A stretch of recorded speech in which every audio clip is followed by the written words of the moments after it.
Saudara yang terkasih di dalam nama Tuhan Yesus, apa kabarnya pada hari ini? Saya berharap saudara dalam keadaan luar biasa, penuh sukacita dan tetap dalam perlindungan yang sempurna.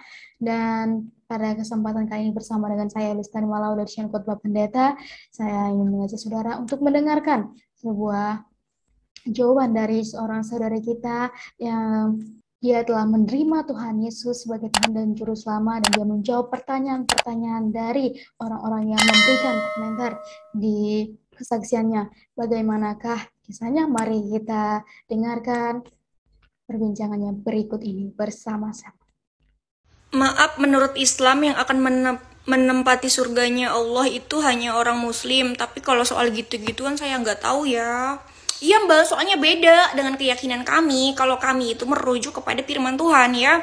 Pada Yohanes pasal 12 ayat 48, barang siapa menolak aku, kata Tuhan Yesus, dan tidak menerima perkataanku, ia sudah ada hakimnya, yaitu firman yang telah kukatakan, itulah yang akan menjadi hakimnya pada akhir zaman. Dan pada Markus ya pasal 16 ayat 16, siapa yang percaya dan dibaptis akan diselamatkan, tetapi siapa yang tidak percaya akan dihukum. Ini, jadi orang yang nggak dibaptis itu akan dihukum ya, akan dibinasakan. Karena apa? Dia nggak percaya juru selamat kok. Dan ini pada Yohanes pasal 15 ayat 6, barang siapa tidak tinggal di dalam aku, ia dibuang keluar seperti ranting dan menjadi kering. Kemudian dikumpulkan orang dan dicampakkan ke dalam api lalu dibakar. Jadi orang, ya, kalau tidak percaya dan tidak tinggal di dalam Tuhan, dia akan dibuang ke dalam api seperti ranting yang kering. Ya teman-teman. Pada Yohanes pasal 3 ayat 16, karena begitu besar kasih Allah akan dunia ini, sehingga ia telah mengaruniakan anaknya yang tunggal, supaya setiap orang yang percaya kepadanya tidak binasa, melainkan beroleh hidup yang kekal. Jelas, orang-orang pengikut Tuhan Yesus akan selamat. Ya, tidak akan binasa, tetapi akan hidup kekal. Hidup kekal itu dalam arti selamat, teman-teman. Kita akan hidup kembali. Ya, memiliki tubuh kemuliaan. Dan kita tinggal bersama Tuhan di sorga Firdaus. Di luar itu saya nggak tahu. Soalnya Alkitab berkata, di luarku kamu tidak bisa berbuat apa-apa. Di luar aku kamu akan dibuang seperti ranting yang kering ke dalam api, gitu loh. Jadi bagi kepercayaan kita, orang-orang yang hidup di luar Tuhan Yesus, ya udah ada hakimnya. Dia pasti akan binasa, gitu loh. Oke? Dan di akhir zaman kita percaya ya, akan ada hari kebangkitan, teman-teman ya. Pada Yohanes pasal 5 ayat 28 sampai 29, janganlah kamu heran akan hal itu, sebab saatnya akan tiba bahwa semua orang yang di dalam kuburan akan mendengar suaranya, suara Tuhan Yesus, teman-teman ya. Dan mereka yang telah berbuat baik akan keluar dan bangkit untuk hidup yang kekal, tetapi mereka yang telah berbuat jahat akan bangkit untuk dihukum.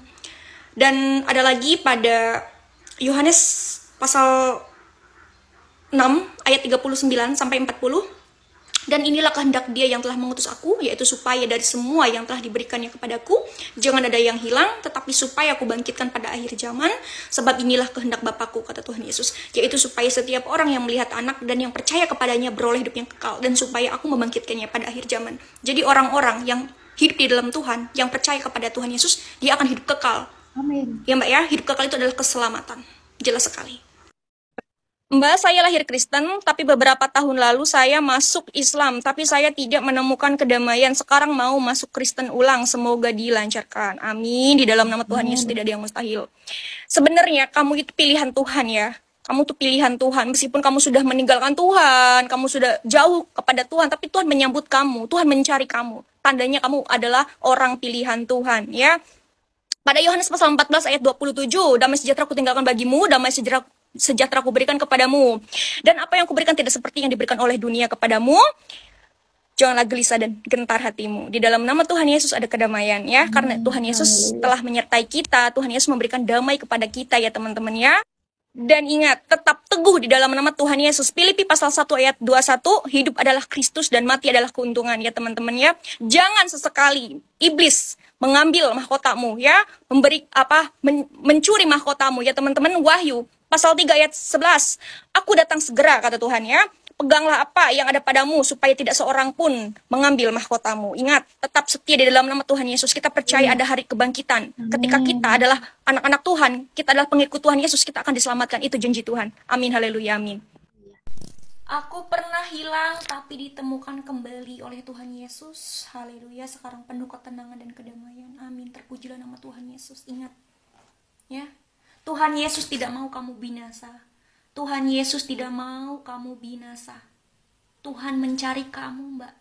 Tuhan tidak mau menghapus kamu di dalam buku kehidupan. Ya, Tuhan Yesus peduli kepada kamu. Tuhan Yesus sayang kamu, Mbak. Ya. Pada Lukas pasal 10 ayat 20. Namun demikian janganlah bersukacita karena roh-roh itu takluk kepadamu. Tetapi bersukacitalah karena namamu terdaftar di sorga. Ingat, namamu terdaftar di sorga. Tuhan tidak mau menghapus nama kamu, Mbak. Tuhan sayang sama kamu, Mbak. Tuhan mencari kamu, Mbak. Ya. Pada Efesus pasal 6 ayat 12. Karena perjuangan kita bukanlah melawan darah dan daging, tetapi melawan pemerintah-pemerintah, melawan penguasa-penguasa, melawan penghulu-penghulu dunia yang gelap ini, melawan roh-roh jahat di udara. Kita harus punya amunisi. Kita harus punya senjata rohani, yaitu ini. Firman Tuhan. Ya. Ketika kita membaca firman Tuhan, kita renungkan. Imanmu akan kuat, tidak akan goyah. Karena ini senjata, ini amunisi kita. Firman Tuhan yang menguatkan setiap kita, orang-orang percaya. Ya. Kamu rela mengorbankan Tuhan Yesus, meninggalkan Tuhan Yesus demi duniawi yang fana ini. Ingat, Yohanes 10 ayat 11. Akulah gembala yang baik rela mengorbankan nyawanya bagi domba-dombanya. Tuhan Yesus rela mati di atas kayu salib untuk menebus dosa orang berdosa ini. Tuhan Yesus menjanjikan keselamatan.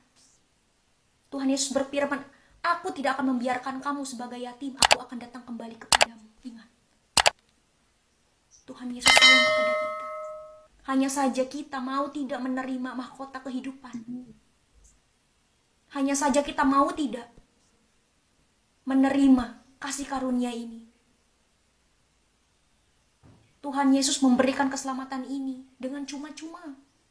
Iblis tidak bisa diampuni dosanya, malaikat jatuh tidak bisa diampuni. Tapi kita manusia, kita diampuni, kita dilayakan. Ya, iblis tidak bisa diampuni. Di akhir zaman Yesus akan datang kedua kali, akan menghukum iblis. Ya, dan manusia-manusia yang tidak percaya. Iblis tugasnya hanya menyangkal. Ingat, Filipi 1 ayat 21, hidup adalah Kristus dan mati adalah keuntungan. Shalom. Satu server kita, kakak, haleluya. Sekarang saya bertobat, walaupun saya cuman yang nyebrang, tapi saya bangga saya punya sang juru selamat. Amin, haleluya, amin. Ingat kakak, Alkitab katakan satu orang bertobat seisi rumah diselamatkan. Ya kakak, serahkan semuanya kepada Tuhan, berdoalah dengan penuh kepercayaan, maka kamu akan mendapat. Kata Tuhan, ketoklah maka pintu akan dibukakan, mintalah maka akan diberikannya kepadamu. Tuhan Yesus sayang kepada kita kakak. Justru firman Tuhan katakan ya pada Yohanes pasal 15 ayat 16, bukan kamu memilih aku, tetapi akulah yang memilih kamu, kata Tuhan ya. Karena memang kita adalah orang-orang berdosa ya teman-teman, kita butuh juru selamat ya. Pada Roma pasal 3 ayat 23 sampai 24 dikatakan, karena kamu semua orang telah berbuat dosa dan telah kehilangan kemuliaan Allah, dan oleh kasih karunia telah dibenarkan dengan cuma-cuma karena penebusan dalam Kristus Yesus. Amin teman-teman ya, kita sudah ditebus oleh darahnya yang kudus. Dan juga pada Markus pasal 16 ayat 16 jelas di sana dikatakan siapa yang percaya dan dibaptis akan diselamatkan, tetapi siapa yang tidak percaya akan dihukum. Karena itu tadi teman-teman, dosa yang memisahkan kita dengan Tuhan. Tetapi karena kasih karunia, karena kita telah menerima keselamatan itu, ya. Jadi kita diselamatkan, itu janji Tuhan teman-teman ya. Jadi kalian harus tahu gitu loh, harus mencari tahu kenapa sih Yesus Kristus mati di atas kayu salib, kenapa sih Yesus harus bangkit di hari ketiga. Karena memang Mesias itu harus menderita teman-teman ya, dan bangkit di hari ketiga untuk menebus dosa umatnya ya. Pengorbanannya itu telah menyelamatkan kita ya, supaya kita bisa masuk ke dalam kerajaan Allah, masuk ke dalam kerajaan sorga. Kita harus percaya kepada Yesus ya, sang firman yang menjadi manusia. Amin. Ya. Jadi kalian jangan sok-sok ngerti, menghakimi, menghina tanpa kalian tahu kebenaran. Ingat teman-teman, saya juga orang Islam dulu. Saya dibesarkan dari keluarga Islam. Lingkungan saya pun semuanya Islam. Gak ada orang Kristen di tempat saya. Mayoritas Islam. Sangat sulit teman-teman untuk mencari tahu siapa sih Yesus Kristus.